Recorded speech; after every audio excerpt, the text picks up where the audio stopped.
imirimo yawe mwami mana mwami mana mwami mana tuzahora tugushima tuzahora tugushima tuzahora tugushima tuvuge imirimo yawe tuvuge imirimo yawe mwami mana mwami mana mwami mana tuzahora tugushima tuzahora tugushima tuzahora tugushima tuvuge imirimo yawe mwami mana mwami mana tuzahora tugushima tuzahora tugushima tuzahora tugushima turavuga Imana.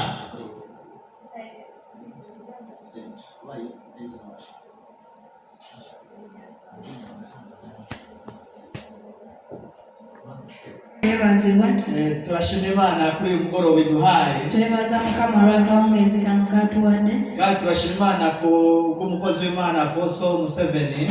Turebaza Mukama ku lw'obulamu bwa Apostle Museveni. Kubw'icyatubwiye ijambo Imana ishyize ku mutima we. Olw'ekigambo Mukama kyamutadde ku mutima. N'okwemera umuhamagaro w'Imana wo kuza kugira abakorera Imana. N'okukkiriza okuyitibwa okuli mu bulamu bwe. Murabizi umuhamagaro w'Imana cyangwa umurimo w'Imana ntabwo woroshye. Tukimanyi bulungi nti okuyitibwa okuli ku bulamu bw'omuntu tekuba kwangu. Kubera ko umuntu Imana ikubwira ibintu bitarabaho. Mukama akugamba ebintu ebitanabaawo. Kandi akakubwira ko ugomba kubyizera kandi ugomba nawe kubyizera kuko Imana ivuganye nawe Imana ibizi ko bibaho. Ate nakulaga nti olina okubikiriza olina okubyaniriza mu bulamu bwe era n'obyala. Imana yabajije Ezekiyeli yamubaza ngo ese aya magufwa yaba mazima imbuto y'amagufwa yumye yavuye ku mubiri. Ezekiyeli yabuuza Mukama n'agamba guno omubiri ogwasigala nga magumba meereere gusobola okuddawo ne gubeera mubiri. Imana yabajije Ezekiyeli. Katonda yabuuza Ezekiyeli. Imutwara mu kiwonvu cyangwa se mu kibaya. N'amutwala mu kiwonvu. Asanga y'amagufwa yumye yamaze kuvaho umubiri. N'asangayo amagumba amakalu agataliiko nyama. Imana iramubaza. Mukama n'amubuuza. Ese aya magufwa yaba mazima? Kati gano amagumba gayinza okubeera amalamu. Uraba ikibazo aho kiri. Ndowooza olaba ekibuuzo we kiri. Yakubajije ibintu iyo izi ko bishoboye. Yakubuuzizza ebintu byeraba nga Katonda abisobola okukola. Ariko Imana ikakubaza ngo ese urareba byagenda biti? Naye ye n'akubuuza nti olaba biyinza okubeera bitya. Kugira ngo urebe niba ufite ukwizera muri wowe. Ng'etunoonyamu okukkiriza kw'okuli mu bulamu. Kugira ngo urebe niba ushobora kwizera ko ufite imbaraga zo kubikora. Katonda alabe oba tumukkiriza nti ebyo bye tutasobola yayinza okubikora. Kuko n'Imana yita ibitariho ko bihari. Kubanga ye Katonda alaba ebitaliwo okubeerawo. Kandi yita ibiriho ko bitariho. Ate n'alaba ebitaliwo okubeerawo. Kuko byose bifiteho imbaraga. Kubanga byonna birinako okukkiriza. N'Imana y'ubushobozi n'ubutware. Ye Katonda w'amaanyi. Kandi n'Imana ishobora kubikuzura n'ibyapfuye. Ye Katonda azuukiza ebyo ebyafa. Kuko yabwiye Mariya na Marita. Kubanga Katonda agamba Mariya ne Marita. Yesu yabwiye Marita ne Mariya. Yesu yagamba Mariya ne Marita. Ati nubwo bimeze bityo. Nti ne bwe bibeera bwe bityo. Niwizera. Bw'okkiriza. Uraza kureba ubwiza bw'Imana. Enda kulaba obulungi bwa Katonda. Kuko bavuga ngo yapfuye amaze iminsi ine n'ukumukaratuka. Kubanga agamba nti yafa n'okuvunda yavunda. Yesu aramubwira ngo. Yesu n'amugamba. Ndagusaba kwizera kwawe. Kusaba kukkiriza. Kuko niwizera. Kubanga bw'okkiriza. Uraza kureba ubwiza bw'Imana. Enda kulaba obulungi bwa Katonda. Kubera ko Imana ikora ibyiza. Kubanga Katonda akola ebirungi. Yitwa Imana nziza. Yayitibwa Katonda. Ishobora ibyiza. Ekola birungi. Kandi ikorera ibyiza. Kubanga bwakukolera akukolera birungi. Bigatuma n'abandi bakubwira ngo Imana ikorera ibyiza. Nekireetera n'abalala bagamba nti akukolera. Haleluya. Amen. Satani akora bibi. Sitaani akola bibi. Cyangwa se n'Imana ikamureka abikora. Ne Katonda n'amuganya n'abikola. Reka mbabwire ntushobora kumenya Imana ubwiza bwayo utarareba ububi bwa Satani. Tosobola kumanya obulungi bwa Katonda. Tonamanya bubi bwa Sitaani. Imana rimwe yemera ko Satani akora ibibi ku buzima bwawe. Katonda akkiriza Sitaani n'akola ebibi ku bulamu. Kuko kuri twebwe bizera Umwami Yesu ntabwo yemerewe kudukoraho atabonye uruhushya. Kubanga ffe takkirizibwa kutukwatako nga tafunye buyinza. Hari ubwo asaba uruhushya bakarumuha. Nti olumu Sitaani asaba obuyinza ku Katonda n'amukkiriza agamba mukwateko. Kugira ngo Imana ibanze ikwereke sayidi imbi y'ibibi. Kwagala nti Katonda akulage sayidi embi. ariko kandi hari ibyizi yo gukorera ateka ina plan enungi jagenda okukolera umenye ko haba n'ibibi hakabaho n'ibyiza ntegeere nti waliwo ebibi n'ebirungi noneho umenye n'ubushobozi bw'Imana tushaka kuvana mu bibi akabushyira mu byiza awo umanye amaanyi ga Katonda tanzija mu bibi anateeka mu rero Ezekiel abwira Imana ngo ntiwamenye ko aya magufa yaba mazima era Ezekiel namugamba ntosobola kumanya niwabimenya Mana niwo ubizi ntabwo mbizi Ezekiel yagamba Katonda nti gwasobola okumanya Mukama asobola kumanya oba amakuba gasobola okuddako iyo umuntu akubaza ikibazo omuntu bwakubuza ekibuzo ujye ukoresha ubwenge kugira ngo wumve ubone igisubizo oyogeza amagezi osobola okufuna ansa uko ushobora gusubiza ibijya kwica gahunda yawe n'Imana cyangwa n'umuntu yarwaye gahunda osobola okuddamu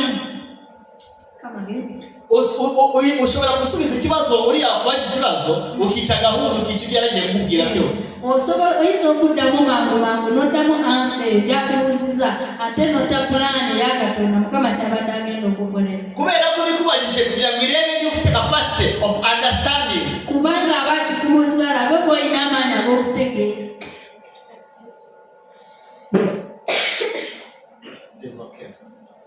Yesu ashimwe cyane Mukama yeebazibwe kuko Imana yabajije Ezekiel kubanga Katonda yabuuza Ezekiel afite igisubizo cy'ibyo agiye kumubaza nga yoreda alina ne ansa kyagenda okusaba kuko n'Imana izi itangiriro izi ikomerero cyangwa se iherezo itangiriro itarabaho kubanga ye Katonda amanyi endi y'ekintu nga tanatuuka ku ntandikwa yakyo Mukama Yesu ashimwe cyane Mukama yeebazibwe haleluya rero Imana ikubaza ikibazo ifite igisubizo cyacyo Katonda bakubuuza ekibuuzo aba alina ansa yakyo kandi abazi ko atagiye kubigenza ate abamanyi bwagenza okubikola kandi igihe cyose Imana ibaza ikibazo ujye wigendereza cyangwa se witonda cyane ate Mukama bwabuuza ekintu omanye wegendereze nnyo omanye lwaki akibuuziza kubera ko bafite icyo agiye gukora kubanga aba alina kyagenza okukola iyo urangaye ugasubiza ikibazo igisubizo kitari kizima uba wishe gahunda bw'obeera off topic n'ovaako tosobola kutegeera Katonda agenze kukola ki niyo mpamvu Ezekiel yahise amubwira ngo Mana niwe ubizi kyokola Ezekiel yagamba nti Mukama gwamanyi niwe ubizi gwabitegeera niba byashoboka ko amagufa b'amazima niwe ubizi gwamanyi oba amagumba gasobola okuddako oba tegasobola indeed yari abizi ikigiye kubaho amazima yali akimanyi kyali kigenza okubaawo aramubwira ngo vuga just you speak upon this dry bone namugamba gweyogera eri amagumba amakalu aya magufa araza kuba mazima gana amagumba gajja kubeera malamu kuko igihe cyose Imana ibizi impamvu itubwira ijambo ryayo kubanga Katonda yaba alina ensonga lwaki n'ibyo itubwiye umugoroba binyuze mu Apostle Museveni ifite impamvu izi n'ibyo bigiye gukora mu buzima bwacu alina n'ensonga ebyo byayogedde n'omusumba Museveni byavuganye natwe binyuze muri Museveni byavuganye natwe binyuze mu mushumba azi impamvu bibaye alina ensonga lwaki ayisizaamu omuweereza omuyisizaamu ebyo ebigambo byatugambye njye nubishe mu ibyanjye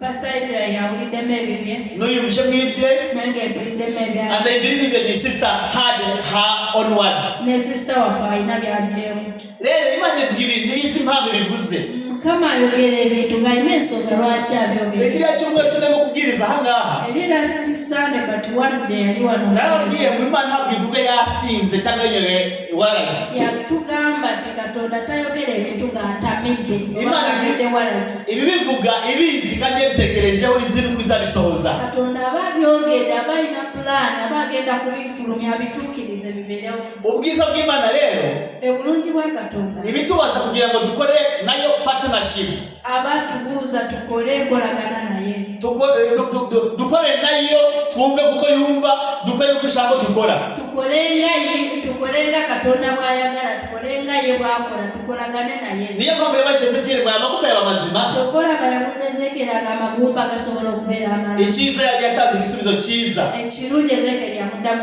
yabwiye ngo niwe ubizi namugamba Mukama gwamanyi niwe waremye byose we yatonda byonna niwe wena aya magufa uyarema mu muntu naga amagumba gwagateeka mu muntu kubera ko umwana ari mu ruto rwa mama we kubanga omwana bw'abeera mu lubuto lwa mama ntabwo umenya amagufwa hava tosobola kumanya amagumba kubera ko mama we asigaza amagufwa ye mu nda kubanga maama asigaza amagumba ariko n'umwana akabona amagufwa ye mu nda ari mu nda ya mama we ate n'omwana ali ku lubuto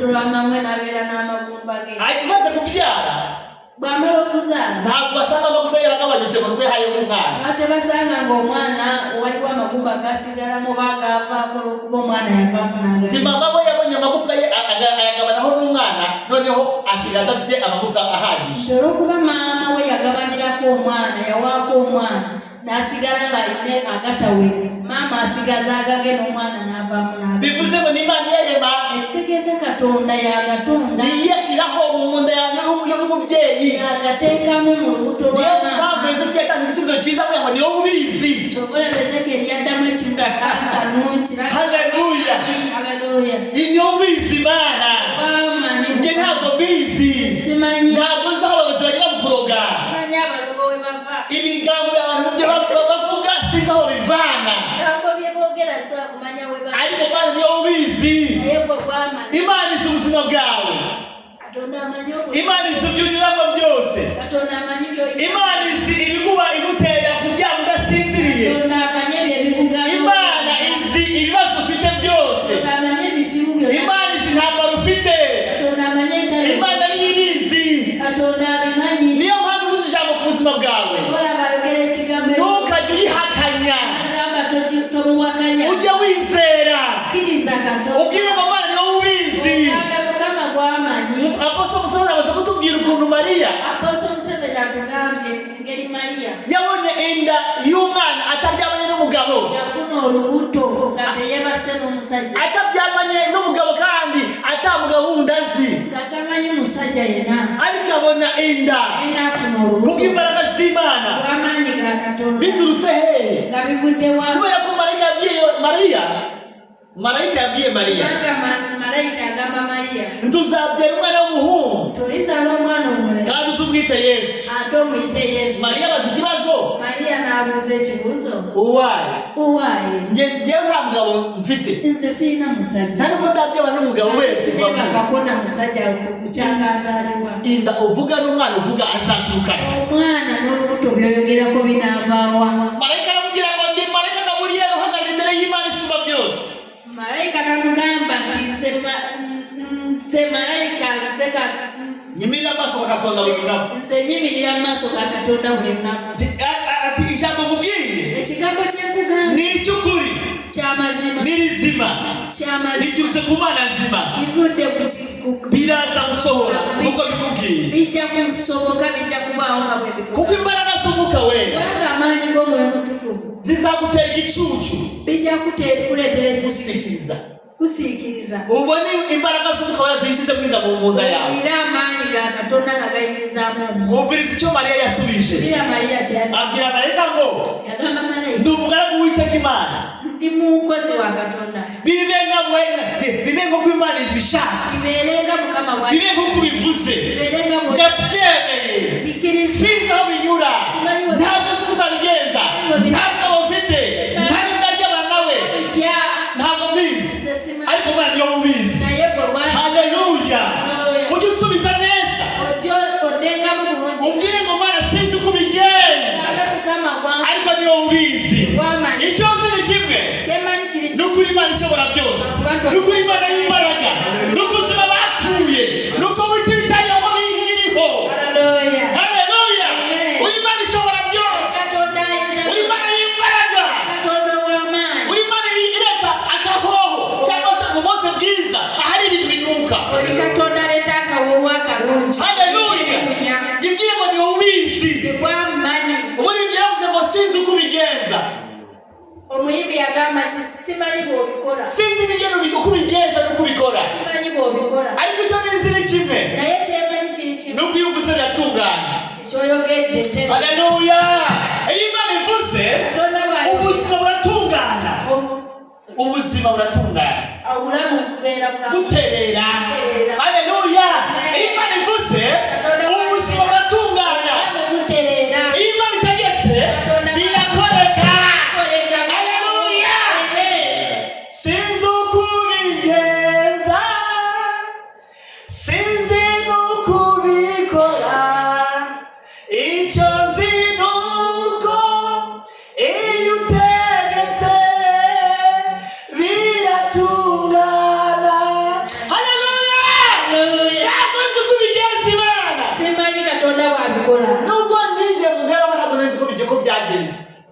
ubwo ninjira mu nda ya mama nebona yingira mu rubuto rwa mange samanya